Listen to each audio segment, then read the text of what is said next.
Hey guys, welcome back. It's another exciting edition of American Pylon Sports Radio. It's Skeleton Crew tonight. It's just myself, Tyler Combs, here with James Thomas Fanning IV, and producer Dave behind the camera here with the tech. We cannot function without producer Dave. So if producer Dave needs a week off, yeah. We're not here. That's right. So if producer Dave says yes, we say yes. If he says no, there's no other option. So the three of us making this happen this week. Will, unfortunately, our usual host, is still down under with Natalie, and I think they're having a good time per Facebook and social media. Yeah, so they I seem believe to really they're leaving Brisbane today and on to Melbourne. Brisbane. I don't know. On to Melbourne. I guess he'll have to tell us about it. He's put up a picture of a kangaroo today. Yeah, that looks pretty cool. I saw the kangaroo, and I saw him holding a koala bear with a kind of quintessential Australian pic, which is really cool. Looks like they're having a good time, though.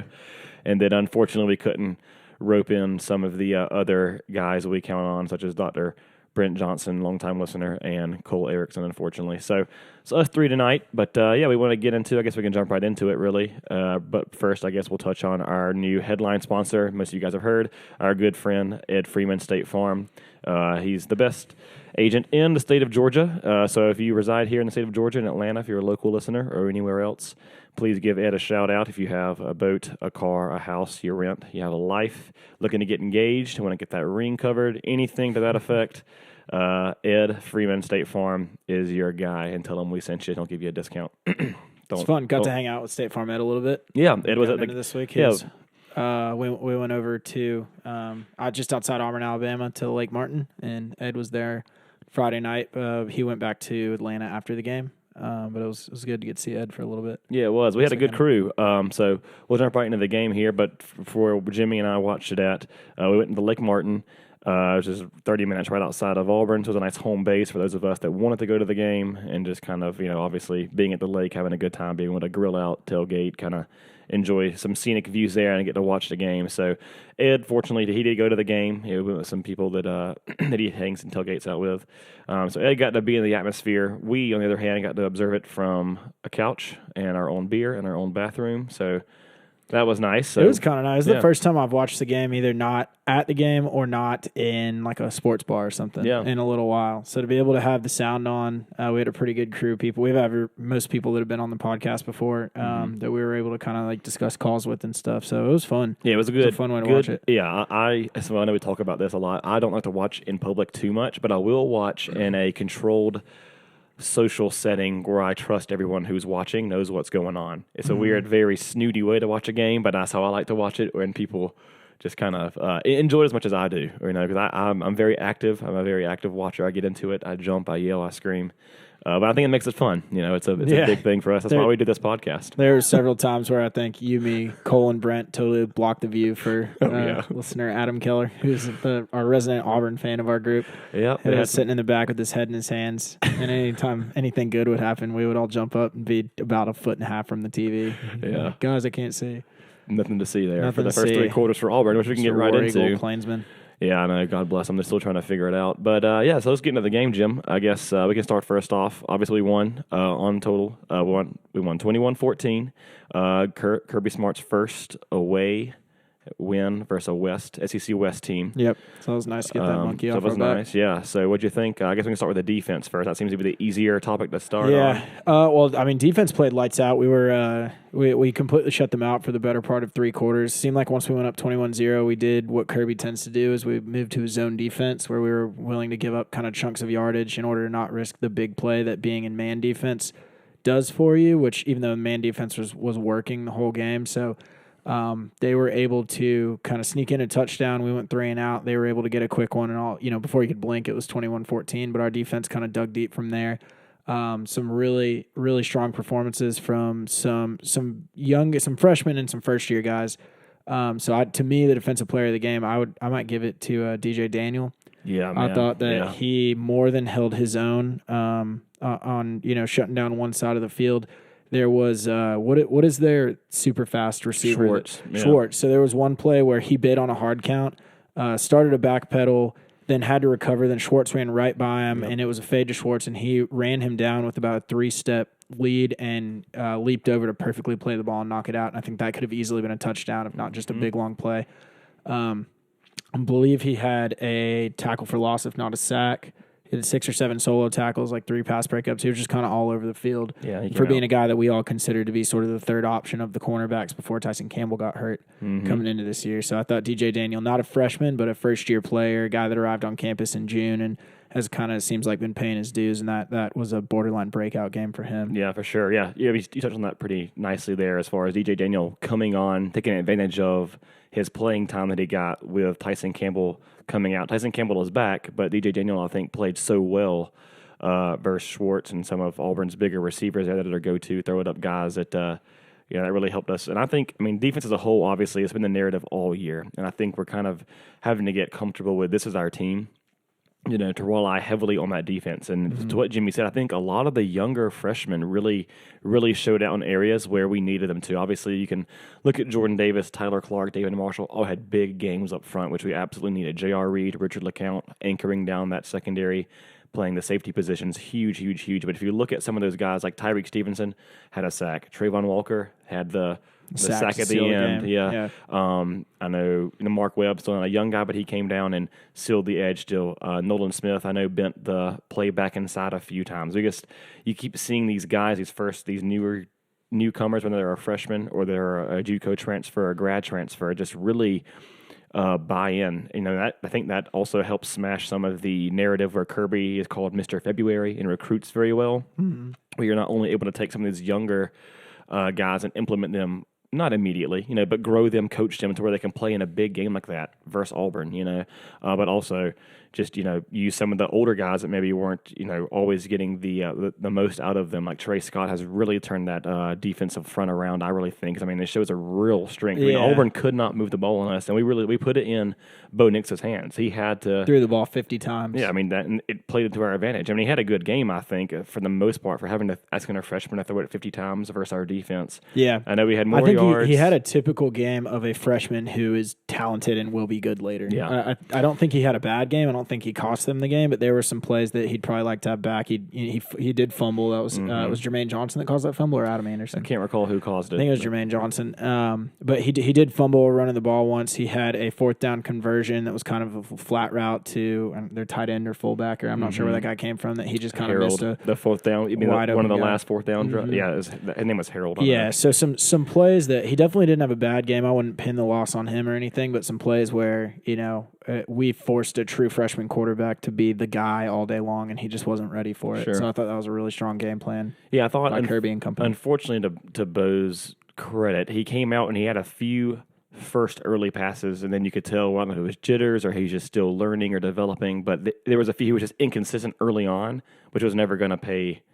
It just wasn't going to help him out early on. If he wasn't rolling and starting fast versus our defense and keeping their crowd in it, I think that was always going to kind of hurt him, because just being a younger player, no matter what position, if stuff's not working for you, you're playing inconsistent, it's very hard for you to be confident. And then obviously that's magnified when it's the quarterback position. I did hate giving up the rushing touchdown. I know. Not allowing a rushing touchdown through the first 9 weeks. So week 10. What Cole and I were saying on the way back from Lake Martin on Sunday is that was I believe we still have not given up a rushing touchdown on a play that was a designed rush play. Was it so I'm going to still hold on to that, because that play just broke down and Nick's just kind of stuck his foot in the ground and Supermaned in. I couldn't recall if it was an RPO, which I guess is, what do you call that? It's kind of a hybrid. In my opinion, it looked like just a straight busted play. He saw a lane and he took it from the 3 or 4 yard line, whatever it was. It was not far out. I was talking to my brother. My family, we grew up big Auburn fans. My dad went to Auburn, so my brother is still cheers for Auburn. So I was talking to him about it, and I was kind of giving Bo Nix some credit there, because he looked like he was determined. Like that play, he was like, I'm taking this over, I'm pulling it. He saw a lane and took advantage, So that's what you want to see if you're Auburn. I'm not sure how much continuity he'll have on the coaching staff there too much longer. We'll see. I'm definitely rooting for Auburn against Bama in the Iron Bowl. No, I think it would be hilarious if they beat Bama, because the Bama fans are still clamoring about how they should get in 11-1 without winning the West. Even Gary Danielson is on TV flapping his gums about that, talking about, well, they're a better team theoretically without Tua, which is ridiculous. We can definitely touch on that. Yeah, that was a little frustrating later. to listen. But so that may save Gus's job. It was a fun game to watch. I guess I don't want to get too far away, but in terms of our defense, their offense, since Kirby's the defensive guy, I felt like that was one of the first games in a while that I've felt like Kirby start to finish just flat out outcoached the other team's strength. Because I think there was some stuff that we were just he's faced Gus's offense so many times going back to his Bama days that he was just so ready. Like the 1 4th down that they went for that we just totally blew it up on the right, like right off the right guard's hip, and it was like a 4-yard loss. If you go back and look at a still from before that play, we had like 7 guys to the right of the center. So that if Bo Nix had the power to audible to a run to the left, they would have easily had it. But I think Kirby knows that Gus does not give his quarterbacks, especially younger ones, the right to audible.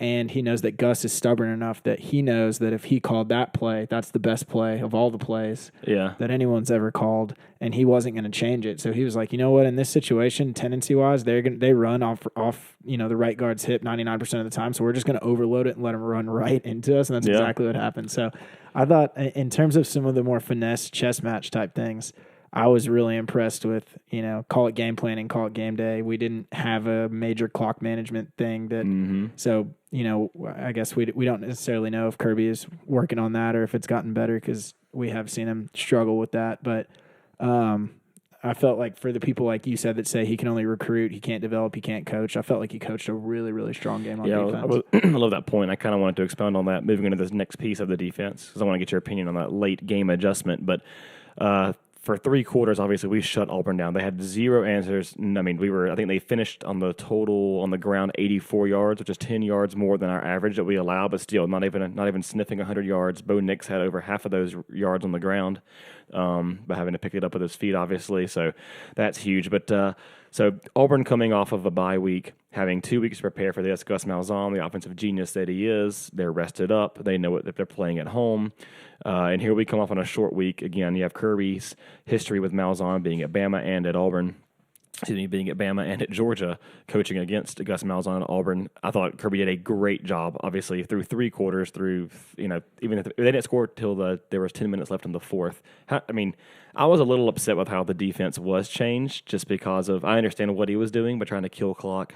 When we were up 21-0, there were 10 minutes left in the 4th, and Auburn got their first score. Basically went to a soft zone defense, letting everything underneath, allowing it to again, put it in Bo Nix's hands. They got to throw the ball, let them get underneath passes, kill the clock, and we'll get out of here. So, obviously, on the whole, UGA controlled the game from start to finish. We allowed that to happen. I know that sounds audacious or maybe a little cocky, but we allowed Auburn to have that. We did. We put ourselves in a position to where we could play that kind of preventative defense, I guess. But what are your thoughts? Are you okay with that? Are you happy with that? I didn't love it. I'm more of the mindset of like dance with the one that you brought, but dance with the one that got you there, is that if we've been playing that man defense all day long and they haven't been able to do anything about it, I understand the logic of that's so much easier to give up the big play, but if it's been working all day long, I don't see the point in going away from it. And to me, one of the big reasons for that is the whole point of a prevent defense like that is half of that is predicated around once you get the ball back, you need to be able to eat clock with it. And we immediately went 3 and out. It's like a 21-second drive. So with how streaky our offense has been and how we haven't been able to establish a true identity the whole season, if we were more of a 2017 ground and pound Sony and Nick type thing to where it's like, you know what, let them have a 4-minute drive, let them have 7 points, and then we'll go on a 60-yard, 4.5-minute drive, even if it's only, a field goal we get out of it or whatever. But so I think that was the biggest thing for me, is that I don't trust our offense enough to maintain those drives when they get the ball back. I think we need to I don't think our offense is really capable of putting their foot on anyone's throat. So when the defense has the chance to, I'd prefer the defense too. And I will say, I hope that Kirby is self-aware enough to know that in the same way that Auburn of all offenses with a freshman quarterback that we'd shut down all day, in the blink of an eye was back in the game, LSU is going to be able to do that. Sure. So it doesn't matter if we're up by 28 points on LSU at halftime. We've got to come out firing. We've got to stay in man. We've got to do what, we got to stay aggressive that whole entire game, because if there's any offense in the country that can make you pay for getting too conservative too early, I think this year it's LSU. Yeah, for sure. I what about you? What was your... I mean, I'm right there with you, which I know isn't great for a good debate here for us on American Pylon, but I agree. I mean, you dance with the one that got you there. I love that saying just because it's why we were successful. It's why they had, I think, 184 yards heading into the fourth quarter anyway before that. I mean, it's why they have a goose egg. You're about to pitch a shutout versus a top 12 team on the road in the West. You know, Gus Malzahn has never lost on a bye week. Kirby Smart's never won a West opponent on the road. Mm-hmm. You know, the SEC's up for grabs. That is a big moment with a lot of weight that goes into that, which people might overlook. But to me, you don't need style points. I get it. We win. We could have won 3-0, and I would have been ecstatic because it still means all the same things. Everything's in front of you. You're still going to Atlanta. I love knowing that we all know what we're going to be doing on December 7th and who we're playing. So that's just a huge weight lift off your shoulders. And now you know you got A&M, you got Tech, and you keep marching forward. But yeah, I want to see us stay aggressive. And if it's not going to be on the offensive side of the ball, then keep it on the defense. And I'm not saying bring blitzes. I'm not saying put yourself in a vulnerable position, but keep that tight man coverage because Lord knows they weren't open. And the only thing that was open for literally any part of the game was the early slants to Seth Williams. I mean, my God, they were eating us alive. They were eating us alive. I was texting Sawyer yesterday, and I was like, why in the world did you guys even go away from this? They opened it up so hot, then I think it was the second or third quarter, which is non-existent. They just never went back to it for some reason. I did not, because, I mean, they were just tearing us up. We could not adjust that. And I'm assuming we did. And I'm assuming the only thing that changed there was the leverage. And what I mean by that is you line up your cornerbacks on the inside, make that a very hard route to throw to earn. I guess if you're the receiver, it's very hard for the guys lined up inside you to really fight him position wise and get a really easy pitch and catch for your quarterback. So throwing to the perimeter is very difficult, which is what Jake Fromm has lived and died by, I guess, or makes him good with those back shoulder fades. But I guess asking your freshman to do that versus a very good defense is what we adjusted to, and I guess we took that away for the majority of the night. But I guess switching gears a little bit from the defense, so obviously only allowed 14 points, very big, very huge, still a little bit over our yearly average to date. I think after this game, we still average just 10.4 points per game, which is still elite, and very fun to watch. But let's switch to the little more difficult side and frustrating side for all of us, I guess, is the offense. Offense obviously started very good, 21-0 on the road versus what some people consider an elite or a very, very good Auburn defense on the whole. Very rangy, very fast, recruited well, deep. You know, obviously Derek Brown, Marlon Davidson, their defensive line's very well known. Kevin Steele, the defensive coordinator, has been great all year long to adjusting. We had our moments, but we weren't consistent yet again. What did you take away? What your thoughts or feelings? Well, the first thing I would say in terms of a glass half full thing, I don't think you can overstate the fact how hard of a place Jordan Hare is to play, especially when their crowd's into it. So, I mean, the fact that LSU scored 23 points against them with how good their offense was at Baton Rouge, and we go in there and score 21 in Jordan Hare, and it's two very, very different eye tests, but at the end of the day, on paper, I mean, and I know you can't really play the transitive game, and our game's more of a rivalry game, so, it's not a perfect comparison, but, we were efficient enough when it came to getting in the end zone. So I thought we did a good job of scoring when we had the opportunities, but it was frustrating that when you take away our 3 scoring drives, I think, have you seen that statistic we had? We averaged like 0.87 yards per play. Horrible. It was. Yeah, I think on those 3 scoring drives, I think we were it was 14 plays for 140 yards or so. We were right at 10 yards per And then outside of that, the other 15 drives were for 80 yards or 70 yards. It was atrocious. It was rough, and 9 3-and-outs. So, I mean, we've got to get that taken care of. The only positive I will say about that is I don't think we'll see – I think that's the best defense that we'll see through the college football playoff with the exception of probably Ohio State. And I haven't watched – enough Ohio State, so I don't know. I know that Chase Young is the best player probably in college football, but we probably the best left tackle in college football. So if those two can quasi-neutralize each other, I mean, Ohio State's Ohio State. They're like Bama of the North. They're always going to have talent. They're going to have some guy you've never heard of that was a 5-star that's playing at an All-American level. They have some kid from Harrison High School, I think, that was a 5-star. Oh, really? Never heard of him. I don't know who he is. But yeah. I think that's the best defense that we'll see through the rest of the playoff, with the exception of potentially Ohio State's definitely the most hostile environment that we'll play in. Yeah. That being said, I think we just need a little more out of Jake Fromm down the stretch if we want to get where we're going to go. So you think it lies on Jake Fromm there? It's tough. I mean, there were definitely some throws in there that I thought were behind or late. It's hard to be perfect every game. I know there was one in particular that comes to mind. I think it was a third down. We could have kept marching. I can't remember exactly what part of the game it is, so this isn't a great reference. But I guess number one in particular, he threw behind It could have been Auburn's first chance for a turnover and really flipped the field position. Yeah, and we had a little out route to Harry, and they just threw it well behind him. Wasn't pretty. I think it was 3rd and 5, so it was very manageable. Yeah, and we just still couldn't convert. Again, a very good defense. But I do want to switch to, I guess not even switch, but sticking with the offense. I guess focusing on the offensive line. I thought again, offensive line didn't play great in the run game. Swift still had he had a back-to-back 100-yard games now, so he had 107 yards I think on 17 carries. I believe was the stat line. So pretty good. I think it was like 5.1 or whatever that math is per carry, or at least on the whole. I know the team was 5.1 per carry, but still wasn't very consistent in run defense or run offense. Run blocking. Thank you. Yeah. But how about pass protection? I thought pass protection looked great. We gave really Fromm all day, especially because knowing Marlon Davidson and Derek Brown, knowing their names, those two big guys they have on the front, I thought I think there's there's 3 things or 4 things. Depth, Texas, our defense, and my God, it seems like our offensive line can pass protect all day long. Yeah. I mean, between Florida and Auburn, the 2 best sack specialist teams defense, I guess the 2 best sacking teams in the league, we only allowed 1 sack between the 2 of them. Yeah, the which is offensive incredible. line, watching those guys go to work has been pretty special this season. Yeah. And I think I've developed like more of an eye for it just because I've been told over and over, like, you got to really keep an eye on these guys because this kind of performance doesn't come around that often. Sure. So I've been trying to keep an eye on Andrew Thomas more, but yeah, I totally agree with you. You can't say enough about how much time they were able to give Fromm on those passing plays. That one deep touchdown to Dominic Blaylock took a while to develop. Sure did. That does not happen if you don't have time to throw, especially against that kind of defensive line, which I think, to Jimmy's point, our offensive line is not going to see that kind of pressure, that kind of talent up front again. So it begs the question, I guess, then why not have it click more? Which, to me, I guess I don't put it on Fromm. Yes, you have to hit the throws when they're there, but it has to be something with the wide receivers. I know we've talked about how are they not getting separation? Is it the routes? Is it Coley? I still think we called a great game plan. I think if you just look back without Cager in the game, it is such a different offense. And I don't think it's even so much so that I think Cager is a great talent. I think he's been huge for us, and him and Fromm obviously are on the same page, and he has a wide catch radius. He doesn't necessarily need to be open. But I think it's the drop-off from Cager to what we have after him.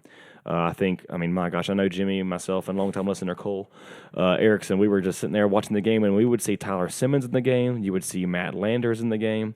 I know Cole was giving Kearis Jackson a hard time all night because it did seem like they're not consistent enough. They cost you a weapon out there on the perimeter, which is so crucial to me. I mean, I guess when you remove one person like that, because we don't include our tight ends all that much, and then you already remove Cager from the equation and put the likes of Landers or the way that Tyler Simmons, then all we have is Pickens, who did not have the biggest game, 1 reception, 11 yards, and then that's it. That's our those are our offensive options, unfortunately. Yeah, the bright side of that is it seems like some of those younger receivers are kind of coming into their own. I mean, Blaylock had that real big touchdown. Kearis Jackson, it hasn't materialized into production yet, but it seems like Fromm is starting to develop a little more. He's targeting him trust for sure. in him. Yeah. You can see that Fromm is, for better or for worse, he knows who he trusts and he knows who he doesn't, and he has a harder time kind of rifling the ball into the guys that he doesn't have the trust in. So, and then maybe that just compounds and snowballs that, they're not getting the best balls thrown towards them, so it's hard. Like, I think you'd said it last week, it seems like maybe if not Tyler Simmons, if Matt Landers, if he just had like one big play for a touchdown, what if the light just all of a sudden he just got it and can't? I don't think that's going to happen. But so I think that Fromm with those 2 young guys, Kearis Jackson and Dominic Blaylock, I think those 2 added with a healthy Cager and then Pickens gives us a solid 4 guys, but there's a steep drop off after that. It is, and it shows. And I think Blaylock is certainly coming along. And honestly, I know it didn't happen again versus Auburn because they're a very talented defense, but I love that now we have something like that on film. We now have, which I know is just one to point to, but versus a very quality defense on the road, we now have a guy that can line up in the slot that at least they have film on when they watch Dominic Blaylock and say, do not let this guy run by you. This is how they can bring you. Fromm can hit him. He can run by you. They can get a, that is what we've missed all year without the Mecole Hardman types, without the Terry Godwins, the guys, the Isaiah McKenzie's that can get in there and kind of scare somebody from the slot receiver and really make you, respect something over the middle from those guys. Yeah. That to me is huge to at least have on film. Again, I know it's just one, so I would laugh at that if Missouri had one play in the season that I'm being told to watch out. This guy made one play all year. Yeah. But it does help that it seems to be clicking along now and coming along, at least seeing that develop again versus a talented defense on the road is I'm going to hang my hat on it at least and say there's a positive. It's funny talking about watching film doing that. It's a good thing that I think you, me, and Cole are not in the film room or whatever, because on that play we were all screaming at Fromm that Harrion was wide open in the check down, and Fromm points his feet and throws a 60-yard touchdown. To be fair, Blaylock was not on screen at that time, so we didn't know that was developing, but we kind of had egg on our face when that happened. It was kind of funny, but do you think, and maybe this is for later in the podcast, do you think there's any merit to sitting some guys against Tech, assuming that we beat Texas A&M? I mean, I know it doesn't seem like a very Kirby-ish thing to do because the next opponent's always your most important opponent, but at the end of the day, Tech doesn't pose much of it. They pose more of a threat of injuring key players than they do of actually beating us. Yeah, I mean, assuming a lot here, but we'll just assume a lot because it's our podcast and we get paid for our opinions here. Yeah. Assuming A&M, we get the W, no matter how that looks. Getting to Tech, everything the same with some of the lingering injuries. I don't think we'll sit anybody. I don't think that's Kirby's style. But just like you might be a Murray State or Arkansas State, I do think you'll see maybe Swift get 4 carries, 5 carries, maybe even throw it a Cager a couple times, but just have them out there to be at least to respect the offense. And maybe they don't, and if they don't, then fine, let's burn them with Cager. But yeah, I guess you certainly run the risk of both A&M and Tech, even if A&M is obviously going to be a closer game. They're a talented team. We can't overlook them. We can get that 14.5 point spread that caught me off guard. I have not paid one bit of attention to A&M. I've been focused, obviously on the next week, but Auburn has always been kind of, to me, what the season was building towards. And once we played Auburn, we could kind of breathe and say, well, at least we know where we stand. Yeah. Now, to me, this is kind of, and I hope that A&M doesn't catch us sleeping, but to me, this week is kind of a regroup and say, it's like I've been holding my breath for 7 weeks. Sure. And it's like, okay, now we have such a clear path with actually a realistic chance of. It has a feeling of that, I would say, for sure. Because even to me as a fan, it's like, whew, okay, like we got through the Auburn, we got through the Florida. We've kind of gotten farther away from the ugly game of South Carolina and the Kentucky monsoon. But I agree with you. We definitely have to focus on that. I think we get that to the later end, I guess, of this to get in that. But to your point about resting the players and how we go with the offense from here, I do. You obviously run the risk. Do you keep Cager in there to hopefully go up and have him as a threat and have them respect your entire offense and respect the whole field and hopefully get some scores at the risk of injuring him and possibly not having him for the games that really matter. Now that one doesn't, but for the SEC championship and beyond, because all of our goals are out there. Or do you rest him and kind of hope you can get away with it and not risk injury, get into hopefully get up some scores without him. But if you don't, then you're in a come from behind situation. That's not a good panic mode to be in. Then you have a lot of stress on you. There's a lot of variables going into that game. There's a lot of weight coming in of having to maybe bring a Cager in off the bench into the third or fourth quarter to hopefully go get a touchdown, go get 4 points, go get. I wonder. I don't know that Kirby would ever even say the words like sitting or resting or anything like that. But I wonder if we're a little more liberal with scratching guys that are not 100%.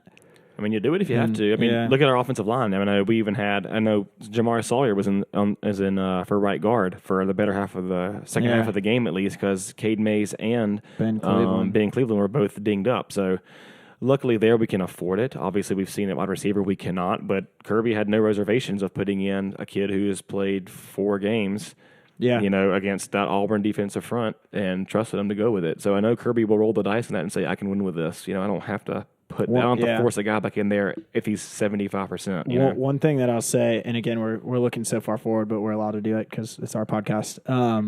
One thing that's a little bit not lucky, but could be worse is that most of our injuries, we mostly are dinged up on the offensive side of the ball. And I think that LSU's defense, from what I've seen them play this year, is quite a bit softer than a lot of the Floridas and the Auburns of the world that we've played. So I think the big story of that game is going to be their offense versus our defense. That's going to be the true strength versus strength. And our defense seems to be really hitting in stride right now. Seems to be relatively healthy. There's a lot of depth there. So I wouldn't feel as I feel better with the injuries being on the offensive side of the ball than the defensive side of the ball. We can certainly move into that to more of the college football landscape. But to wrap up this game for the 21-14 win over Auburn at Jordan-Hare, number 4 Georgia, number 12 Auburn, we win. Kirby's first road West win. Gus Malzahn is now 9 and a big fat 1 coming off bye weeks. His job is in jeopardy. We are SEC East champs for the third year in a row.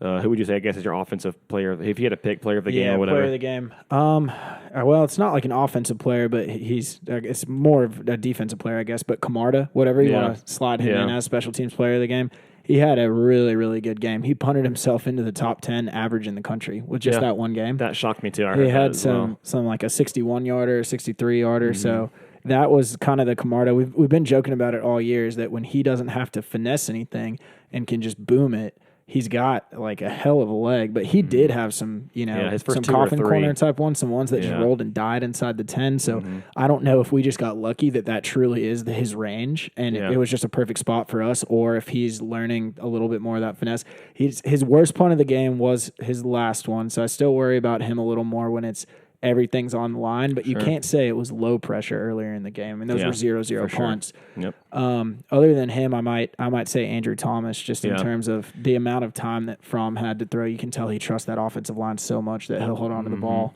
borderline too long sometimes for his own good. But I would give some love to the big uglies up there. What about you? For sure. No, Camarda's huge. Obviously, flipping the field, we got outgained. I guess we didn't even touch on that. But we got outgained in yardage. Auburn whipped us there as far as having more offensive yards, but because of the big punts, pinning them deep, they were going to get those yards because they had to. They had to gain that many yards to even get a chance to score. So obviously, Camarda was a big piece of that. I was just going to say the offensive line as a whole. Yeah. I mean, no one offensive skill player, even if it's swift of 100 yards, did enough consistently to really take over the game. But the offensive line, man, I mean, for having Trey Hill not 100%, for having a rotation there at right guard from Caden Mays to Ben Cleveland to Jamari Sawyer to obviously Isaiah Wilson and Andrew Thomas has made those guys non-existent pretty much. And then when you never hear an offensive lineman's name like Solomon Kinley, that means they did everything right because there's no big holding call or anything. So that's just huge. Did we really have any holding call? I can't there were no like true drive killers that I can think of. Not that I can think of. I know they had that weird fourth down kind of thing where we had the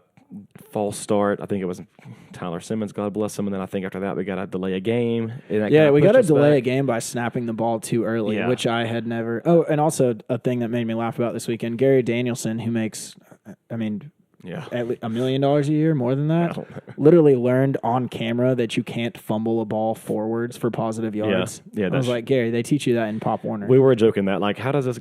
I don't want to bash anybody for their job. I'm sure Gary Danielson is terrible. That is his job to know that, and this is not our job to know this stuff. And I can get up there and explain to you right on hand, right out of the book, tell you exactly why that's not an issue. He had the ref from New York that they have on hand as a rules expert, and the guy was like, job security, my man. I know. Hand it off to him. I was explaining it like, what are you doing? You're an idiot. Yeah, it killed me. But that was funny to me that he literally learned that on camera. Yeah, I guess I do. Before we wrap this up, I keep saying we're going to. I did want to touch on real quick about the our defense getting tired at the end there. I thought it was a very interesting game within the game. Auburn ran 86 offensive plays versus us.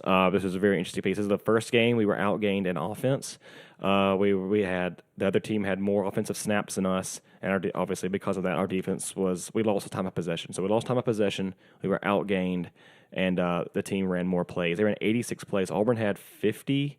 I think they had 56 plays total heading into the fourth quarter. They ran 30 plays in that fourth quarter, which is insane. If you do that math, that's an average of like 18 plays per quarter, and they almost doubled it in the fourth quarter. So they really turned it up a notch and got things clicking when we adjusted our defense with that soft zone. So that to me is a big highlight to say, don't do that to your defense again. Don't wear your defense like that, because like now we're coming in, quote unquote, no excuses, but we're coming in on tired legs now, essentially, because now you've played, very tough physical team on the road for your defense is on the field a hell of a lot more than they're used to and played a lot more snaps. Yeah. So The good thing is though, this is going to be the first time in 5 weeks, if I'm not mistaken, or 5 consecutive opponents that we have an opponent who is not coming off a bye week. Yeah. Now 2 of them we were coming off a bye in Tennessee and Florida, so there's a little bit of normalcy there. But that was I think that you can't really overstate that, the fact that Texas A&M was on the road at South Carolina. Beat them pretty good. For sure. Not going to try and play the transitive game there because we've discussed the South Carolina game at length. I don't think that has any bearing on our game, and Vegas obviously agrees. But the fact that they had to play, they couldn't game plan for us for 2 weeks. They've got to go back to College Station, then come back to Athens. Sure. Yeah. If I was them, I'd be a little frustrated with whoever makes the schedules in the SEC anyways for having, your 2 SEC East games back-to-back weeks, both on the road. Yeah, that's tough. I mean, you can't make anyone happy, right? We have a ton of buys. They're coming from a long way. I mean, it's just, and then Auburn trying to make them happy next year. They got to play LSU right before playing Bama after trying to move us out of November. So that was pretty funny. You'll never make anyone. So it's a tough conference. We see that. It's the SEC East is just as crazy as the West. If you see who's beating who up, it's just bizarre world we live in here in college football. It is cool though. So what you're saying, getting outgained, losing time of possession, losing a number of plays run. So I guess the thing that won us the game there is we hit the big plays when they were there. We took advantage of we took advantage of the chances we got, and we won the turnover battle. Well, we flipped the field. Yeah, we did. We made them drive a lot farther. So there's more field for them to eat up. The turnover, we didn't even score off of it. We went out there 3 and out, gave it right back to them. But then they get back to us. Then we scored a touchdown. But again, they give it back to us, so we can punt and flip the field. So it's just that helps. I hate that we couldn't take points from that fumble that we had from Nix, but I think it really goes down to defense played great. We have a huge depth on our defense that shows you that we can stay in that game against that kind of offense when they run that many plays. That's that's recruiting. That's what that is. That's a huge nod to Kirby and the staff for being Mr. February and Mr. November. But moving on from that game, though, love that game. Had a great time. Looking forward to playing LSU December 7th in Mercedes-Benz for the 3rd year in a row, which will be huge. But yeah, moving on to that, I kind of want to touch on some of the college football landscape because there were other games going on. Most notably, I think everyone saw around the country, Alabama was playing Mississippi State, whooping up on them pretty good. I think they were already up 35-7 before half. Saban, and I don't like to look at the hindsight 2020 people that are saying he shouldn't have, but Saban kept Tua in the game, up 28 points, and for one more 2-minute drive drill, I guess. He wanted to practice that and kind of get him into the mode of having that, which I understand. The live game action is totally different than practice. You can never simulate what it is like in a game. Keeps Tua in. Tua rolls out to his left. Unfortunately, it's tackled. Has the same injury occur to him as to what happened to Bo Jackson, which to Bo Jackson was career-ending, unfortunately. Modern medicine is a lot more advanced now, so I think there's hope it'll still play. But as far as Tua's time in a Bama jersey, it has come to an end, unfortunately, versus Mississippi State. So they still have to play, I think, some FCS opponent.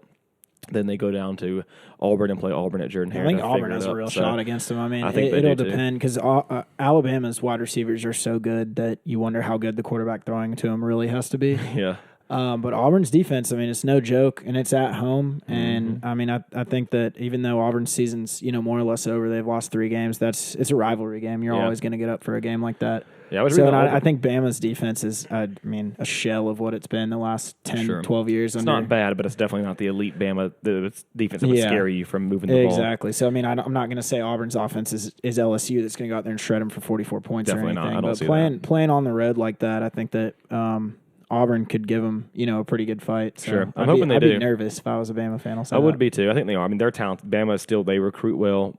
Is it Matt or Mac Jones? Mac Jones. Obviously, he's no Tua. No, not many people are Tua. You're not going to replace a quarterback like that. But it'll be interesting to see that. You just hate to see it for Tua. That's just, I mean, obviously, he broke our hearts, so you don't want to feel too bad. But as far as for Bama, I mean, you don't feel too bad for Bama. But as far as a player, you obviously hate to see someone like that who obviously is good for the game, makes it fun to watch.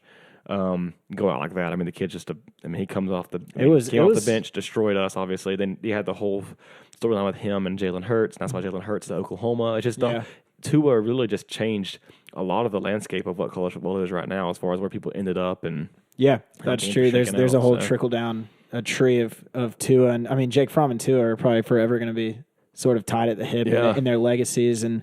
They squared off against each other as freshmen. They've both caused such a ripple effect of beating guys out and having guys transfer. And, kind of shifted the powerhouse of college football, whether it's Hurts at Oklahoma or whether it's what's-his-face at Ohio State. So, or Eason, shout out Eason at Washington. Not quite. They're in the fringe of the playoff picture this year. I think they're like 7-4. Does he even have one more year of eligibility? I don't even know. He is. He's a redshirt junior. So right. Fromm goes pro. Eason, come on back. I would welcome come you on open home, arms, guy. baby. But yeah, speaking of Hurts, though, I guess he played Oklahoma. That was a crazy game. Hell of a game versus Baylor. Baylor undefeated. That was where College Game Day was. It was in Waco. Baylor was, I guess, 9-0, 10-0, 9-0 going into that game. Chip and Joanna Gaines were there. Chip and Joanna Gaines. ESPN pulled out all the stops. Were the pickers. It was great. Yeah, and then. 28-3 comebacks are still hot and alive. Sorry, Falcons fans, but Baylor was up 28-3. You never go full 28-3. That's good. Everybody knows that. That's good, yeah. So then Baylor went full 28-3 and then just squandered away. Jalen Hurts with his magic late game drive after bringing it all the way back. I think it was a tie game, but then they go in there, keep the late game field goal to expire. Yeah. To Oklahoma. It's like Baylor just couldn't do anything after the half, and Oklahoma just couldn't be stopped. So I mean, all you can say about that at that point is that's in-game coaching adjustments. So. Yeah, which Lincoln Riley's hard to hate. I mean, I know he had that kind of piece about our defense a while back, saying our defense wasn't that great, or what was it? I can't recall. Wasn't that Lincoln Riley in 2017? They were asking about Georgia's defense. He was the coach. That was his first year. But yeah, I can't remember, but obviously fun to play for. He's turned, back-to-back Heisman Trophy winners, potentially. I think he'll be in the NFL before too long. He might be. If I had to guess, especially if the Cowboys decide to go in a different direction from Jason Garrett. Yeah. I think Jerry Jones has gone on record not too far away. Yeah, saying that that would be his first choice if they Lincoln Riley. Yeah, if they needed to. Good. You can't have Kirby or Sam Pittman. Kirby's not going anywhere. But so that's another exciting piece. And I want to say there was one more, I guess, Oklahoma and Clemson, or not Oklahoma, Ohio Minnesota, State. Iowa knocked off Minnesota, so that was short-lived as far Iowa as State knocked off Texas. Those Iowa teams, man, they're giant killers. Texas pisses me off just because the whole Sam Ehlinger last year, we're back thing. And, spoiler alert, Texas is not back. And we let them think they were, which I hate that we're even part of that. So. Yeah. Unfortunately, if you've never seen that video that of him talking into the microphone in the Sugar Bowl. Mercedes-Benz Dome, whatever the building is called after the Sugar Bowl, and he was like, "Longhorn Nation, we're back." Yeah, and I love it because everyone trolls him with it. Yeah, people always tweet that about that freezing cold take when it's like Texas loses to Iowa State to move to 7-4. Yeah, like, we're back. I love it. I guess that is pretty funny. Texas is not back. Yeah, so they're not. We're looking at probably an Oklahoma Baylor rematch in the Big 12 championship, which is fine with me. I mean, beat up on each other as everyone's hoping we do, because I guess the biggest piece for us, I guess, in sticking, I guess it's not cultural landscape. It's moving back more towards Georgia. Yeah, but we do move on to play LSU in Atlanta, which I think is fun. I guess we can shift to that, which is still Georgia focused. But I do want to talk about a little bit how, I guess, in the whole of the SEC and the history of the SEC, we have tied now Bama's, I guess, record for second most represented team in a row. Did I even say that right? Three in a row of winning the division. Yeah. So Florida holds the record for representing a division in the SEC. Florida, for the first 5 years when they introduced an SEC championship game in '92, Florida went those first 5 years in a row. That's the record for one team representing a division. Bama for the West holds the record for 3 in a row, and then now we've tied that and surpassed our best of 2 in a row. So Georgia heading to Atlanta for the 3rd year in a row under Kirby Smart in his 4th year, which is super fun and very exciting for us, which is what we, honestly, if we can call it like it is, we let go of Rick for that reason. We're here. We're kind of in the conversation every year. We're playing the 3rd different West representative in a row. So 2017 played Auburn in the rematch there, which was fun. Yeah. 2018 played Alabama, saw how that went out. Obviously, unfortunately, led for every bit of the game for like a minute and 20 seconds. Yeah, like less than 100 seconds. And then we get to see it again. So let's just go ahead and assume a lot, I guess. We beat A&M. We beat Tech, LSU wins out. LSU wins out. They so squeaked by Arkansas. Yeah. It's in week 13. It's number 1 LSU. What we're going to assume is going to be number 3 Georgia. They release the rankings tomorrow night. Probably when some of you guys listen to this, they'll release the rankings on Tuesday night. Do you think we'll jump Clemson? It's hard to say. We're at 4. 3. I'm kind of digging the number 4. Yeah, I like that meme that's come out. I guess, I'm assuming a lot. They always forget Clemson. No, I think you have to keep us at 4. Clemson's undefeated. They look good versus Wake Forest, which is a 7-win team, which isn't great, but that's their best quality opponent, and they're looking good. Trevor Lawrence is obviously hitting his stride. Yeah, after struggling earlier in the year, so I don't think you jump Clemson. So yeah, keep us at 3, number 3, or keep 4. Us at 4. My God, 4. Keep us at number 4. Georgia versus number 1 LSU in Atlanta. What you thinking about that one? I think that we match up really well against them. Yeah. I think we have the defense to slow down their offense. I mean, you look at what Auburn was able to do to them in Baton Rouge, hold them to 23 points. I think that our defense is every good, borderline better than Auburn's. It's at a neutral site. Yeah. I think that Kirby has got guys, he won't say it out loud, but he's got, analysts breaking down film and scheming and stuff. Sure, and Kirby, I trust him, with a defensive game plan against any offensive coordinator in the country. Obviously, they've, LSU went and got themselves a real good one. Brady is this guy. I don't even know that. That's their offensive coordinator's name. Okay. Burrow's a very, very good quarterback, but I think that we match up well against them. I think their defense is a lot softer than the LSU defenses that we're used to seeing. They gave up 600 yards of total offense to Ole Miss and 400 yards rushing. Yep, I saw that. I read a really good stat about the 400-yard rushing piece. In terms of, hit me with it. What was it? There have been 19 teams in the in this season who have allowed 400 rushing yards, and of those 19 teams that have allowed that at least once, all of them have at least 4 losses. The only team that doesn't have a loss or even 4 losses is LSU. So the only team that hasn't bitten them, and they were just saying that this is a piece on CBS. They were saying to me that spells a bad omen. You've got to regress to the mean eventually. That's got to catch you. You can't keep falling outside of an 18. You just can't let a team allow you, and we're a much better rushing team. We don't have John Rice Plumlee. That's our Ole Miss's quarterback, who's a very mobile quarterback. One-time commit. We did have him briefly. One-time commit. Summer 2018. Great summer, RIP. Yeah. But we let him walk. Billy bobbed him. He ended up at Ole Miss. He tore them up on the ground. He had a ton of that chunk yardage. But to me, that spells very well because we have a much better rushing attack and offensive line than Ole Miss could ever dream of. So that's really encouraging. It'll be a neutral site game. So I love that stat. Obviously, like Jimmy said, Joe Burrows is playing a hell of a season. He's a great quarterback. Can't take anything away from him. I do not think we'll shut Joe Burrow down. No. He makes plays. They have athletic. 24 to 27 is realistic. Yeah, I was going to ask you, what's your magic number on LSU? I think I would feel like 30. I think first team to 30. You think we can get 30? I don't know. That's the thing. I think we can hold them to 24, 27. I don't know if we can score 30, but... And our last since South Carolina, we've scored somewhere between 17 points and 24 points. 27. Yeah, that's gone up to 27. That is kind of our sweet spot. But we keep saying it. But I guess every other team could also say it because nobody's perfect in a given game. But we keep being little things away from 34, 41. I just I like how much I think the gap between our offense and their defense is greater than our defense versus their offense. And it's hard to follow along with there. But I know their offense is very good, but I do think... But guess what? Our defense is very good. It's hellacious. Quietly. It is. Yeah. Our defense is one of the best. Our offense is very good. I don't know ranking-wise if they're in the top 5. I'm sure they are in some categories.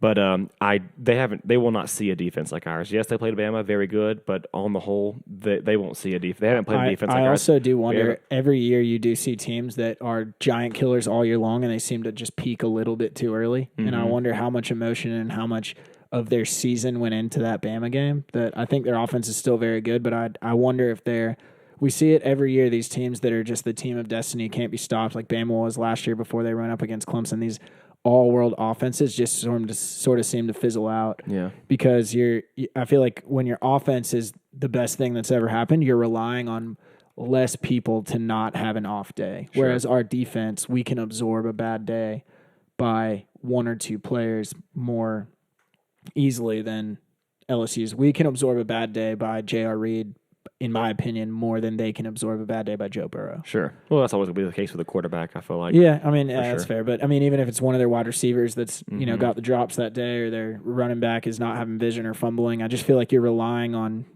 offense on fewer people to be near perfect all the time than on defense in general, and the way Kirby has built our defense. Yeah. That we're playing 24, 26 guys every single game, getting meaningful snaps. So one guy, I mean, one busted play can change a game. So I'm not going to say somebody can just show up hungover and it's not going to matter or anything. But I think that our defense is built to function as a unit a little bit more to where we could. I mean, love the defense. I love the defense, love the production. I love how, like I said, how confident I am in what our defense can produce for us on that field, how we can limit teams so well. I love how I can rest in that. And it's just like, okay, I know we do one thing super, super well.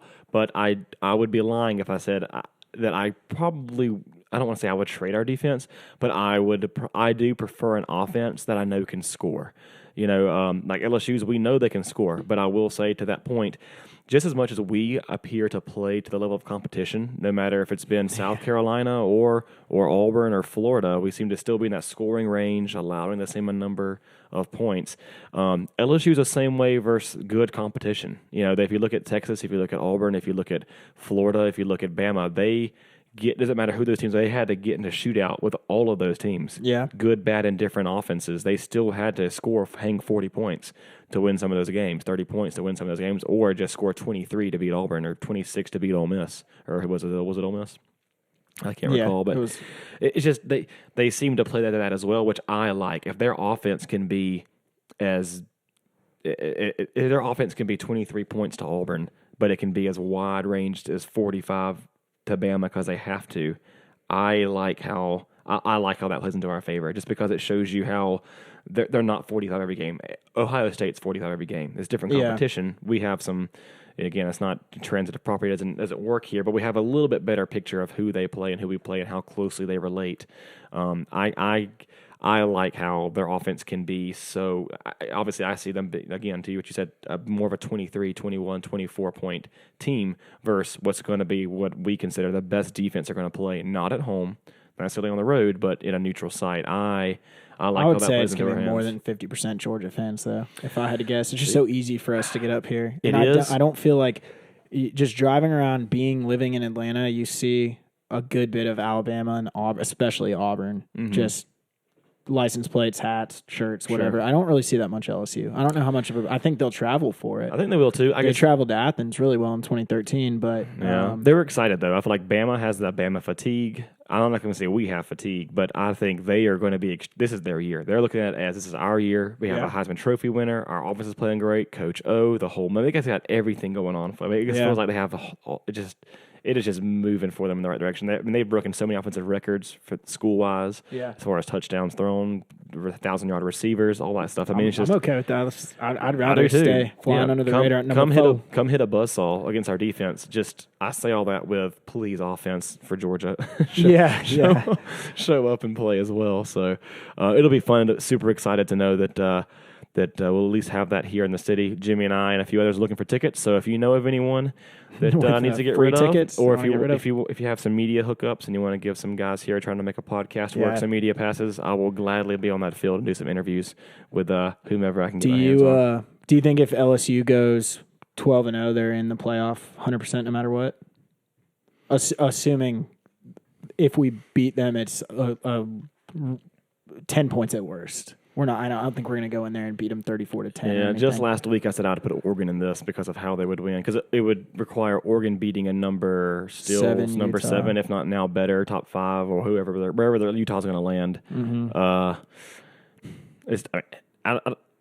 would say I don't know. I'm going back and forth. Yes, sure. I mean, because it's tricky. It'll be interesting because I think you can make the argument that based on who they played, the least deserving is Clemson. But then at the same time, we're still giving them so much hell about that North Carolina game. They've been destroying people since that game. So you can't knock Clemson for the way they've been winning. They're really turning it on of late. Well, if they go undefeated, they're in. There's them in Ohio State. There's no debate at all. To me, that debate comes down to assuming Ohio State's already in because they beat Penn State.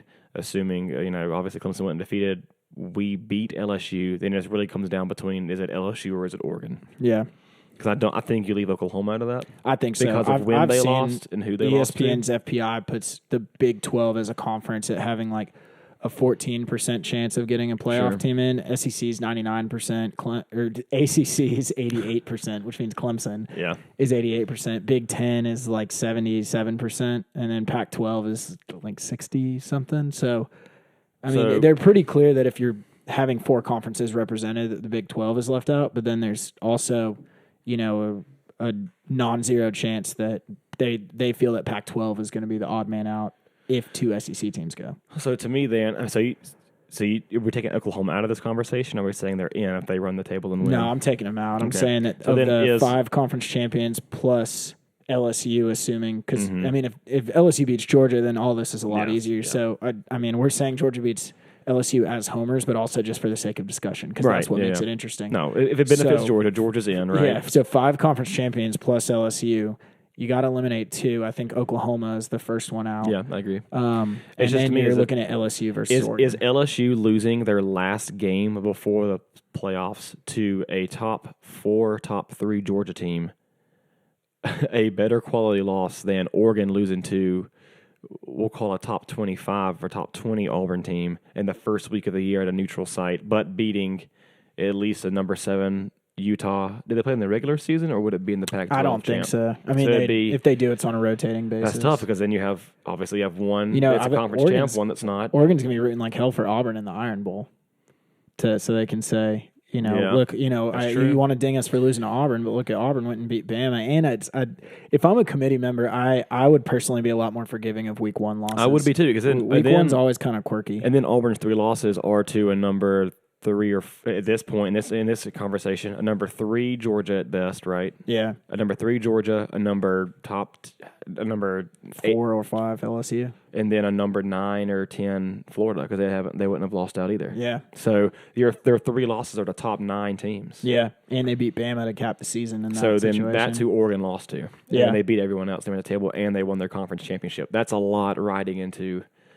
Yeah, that's tricky. I don't envy the committee in that It's the situation. recency bias, like you say. You refer because like now all the stuff LSU's done and all has just almost in this scenario has kind of been forgotten. Whereas all this momentum Oregon is now riding into. I'll say I would root for Oregon in that situation because I think that LSU is a better team, and I think it's extremely hard to beat a team twice in 1 year. For sure, which we showed Auburn in 2017. So. I think that if we were to manage to beat LSU in the SEC championship, I would feel like Christmas come early if they got left out of the playoff altogether. Yeah, I wouldn't hate that either. I mean, obviously SEC, pride, all that stuff, but I'm with you. Easiest path for Georgia. I wanted Minnesota and Baylor in the playoff. I want to see the Clemson, Minnesota, Baylor, Georgia would be my ideal playoff. I want the most opportunistic Final Four for us, so I can see the sun come up on Bourbon Street on Tuesday of January 14th. That's what I want. Yeah, go buy all the T-shirts, go buy all the stickers. Yeah, buy it all. Yeah, make a bunch of people selling bootleg Georgia National Championship stuff. Very rich on Bourbon Street for one night. That would be killer. That would be fun. But it's an exciting. I mean, this week is kind of Georgia on. I don't want to call it upset alert, but Georgia one of the only teams that are still in the legitimate playoff hunt that's playing an actual game. Most people are playing baby seals, and then next week, rivalry week. Ohio State plays Penn State. Oh, okay, yeah, and that's game day, so that'll be one to watch. I'm assuming that's Fox's big noon kickoff. Yeah, that'll be it. That'll be nice to watch the big noon kickoff for this big game, and then to get to watch our game. So that'll be fun. Absolutely. And all this theoretical stuff we just kind of rehashed, just going to get figured out, which will be nice. So this weekend, go Nittany Lions. Go Nittany Lions. Whoever's playing Clemson. Yep. Go Gamecocks next weekend. Go Gamecocks next weekend for real. Do it again. And go Dogs for sure. But I guess let's touch on one more, for A&M. Looking forward to that. Let's preview that real quick. I know we're running out of time here. David's giving me the look. Nope, he's not giving me the look, he says. We're back. What just Christmas shopping? Tis the season. What are you looking forward to A&M? What do you think? I know we're nervous. You're going to be nervous until you get there. Thoughts on A&M? Honestly, I don't know a ton about A&M. I was looking back at the scores of their different games, and nothing really jumped out to me. They played Auburn to a 28-20, if I'm remembering correctly. So that was probably one of their better games, but that was in College Station. They have not played LSU. They finished the season at Georgia and at LSU, which is pretty. And I misspoke earlier. Actually, South Carolina was at Texas A&M. So they did have a home game, but if nothing else, it's an SEC game that they had to scheme for. They might have gotten a little nicked up. It's better than a bye. Anything's better than a bye. Sure. They got beat soundly by Bama, but managed to score 28 on Bama. So it's not, 14 points to me I'm comfortable with that. And it's jumped to 15, which means the money was going on Georgia early. And, say what you want. I know you're going to have the people out there, the trolls that are saying, oh, you guys were favored by 21 against South Carolina and couldn't get that done. Sure. Fine. Say that it is what it is. This is a different team than took the field against the South Carolina game that day. This is a 3:30 game, which is a big deal in terms of tailgating, and we are everything is right there for us. If they beat us, then they're going to beat us while we play a good game, in my opinion, and I just don't think they're talented enough to do that. I don't think we're going to no-show like we tend to do once a year. And totally agree with that. I mean, I think Jimbo Fisher coach team is always going to be tough. I mean, he's made it to the championship in 2013 BCS, and then he made it to the very next year, the first round of the playoffs, when Oregon just boat raced. Yeah. Jameis Winston's last year. Jameis, the gif of him throwing the ball backwards. That was great. So, I know he's a good coach. Obviously, he did well at A&M last year. I think they lost 2 games, and then one was to Clemson in a very close fashion. And I can't remember the other, but they had some, maybe I think it was 2 games. Regardless, probably Bama. But A&M is a tough team. I mean, they recruit well. Kellen Mond is an athletic, big quarterback. That's always something to look for. That can turn a game because of you think you have them dead to rights in a 3rd down or a 4th down, and they keep a drive alive and keep it going. Back to Auburn's reference of having a lot more plays on offense by having someone that can move the chains with their legs, it can make it kind of scary, So something to look out for. So that just, and again, we're dinged up a little bit. So it's just all things to look out for. But like Jimmy said, everything's in front of us. And barring a 4 turnover, 1 blocked field goal, 1 missed field goal, bad game for South Carolina, I don't see, and still losing by 3 in double overtime, I do not see us having a performance like that again. Like Jimmy said, even if we were to go down losing, which I don't like that mentality, but even if we were to, it would be a hell of a game. I just don't see us putting ourselves in that situation. I'm not saying our offense has figured it out yet. I'm not saying we're going to win by 21 or 28. It may be freaking 14-0 and we cover the spread by the time it closes, or maybe we win 17-0. I'll take it. I don't care. Yeah, I'll get out. Obviously, we all want to see it get better and progress as we head into these late games, but I don't, barring, again, losing the turnover margin, I don't see Texas A&M winning that game or really anyone beating us on the rest of the regular schedule. So excited for it. Love the 3:30 game, senior night, last home game for a lot of these seniors and a lot of these guys. Enjoy watching Jake Fromm. We don't know what he's going to do yet. Enjoy watching Andrew Thomas, Isaiah Wilson, DeAndre Swift, a lot of guys out there. Yeah, that is true. That'll probably play their last game. At home, at least, in a red and black jersey, so that'll be fun to watch and listen to those guys. I did see a rumor on the boards today that said Andrew Thomas is considering coming back for his senior season. I want to be the first to tell you that is absolutely false. That's pretty good. He is gone. He should go get paid. Good for him. He's earned it. Was the subject line like that, and the tagline was? I'm saying I'm the first. This person was posting legitimately, saying there's a chance he comes back. As the host of American Pylon, am telling you, no way in hell he comes back, and he shouldn't. And I want what you're drinking, my man, because that'll never happen. That man's going to make millions and be a top 5 pick. So so good for him. He deserved that. Hopefully, Pittman's got some 5-star talent to replace him. But I kind of chuckled when I saw that. I was waiting for like a punchline, but I think it's just one of these. I thought you were going to tell me Disney dogs who. Just, I don't know, thinks that everyone is going to come back for the senior. We got spoiled by Nick and Sony. Yeah, we did. And I get, I love Fromm. I think he's a great Georgia player. I think he loves playing in Athens. I think he is the man in Athens. But if he chooses to let that go and go make his money, go do it. It's been fun. I'm all for the University of Georgia and making it better and keeping it better and keeping things the same if it helps us. But go on and get your money. We've been recruiting as is. We'll figure it out. We still have the king. He's got us here, and Sam Pittman. So looking forward to the rest of the season. I think that wraps it up. Is that everything we want to touch on? That's it. David, you got anything? Any good Black Friday pre-Black Friday finds over there? No, not yet. Nothing yet. Okay. Well, stay tuned for next week's American Pylon. We'll be sure to tell you what David bought for Christmas, provided they're not a listener and we don't spoil it for them. But for those of here at American Pylon, thanks for listening to us as always. I really appreciate it. And go Dogs. Go Dogs.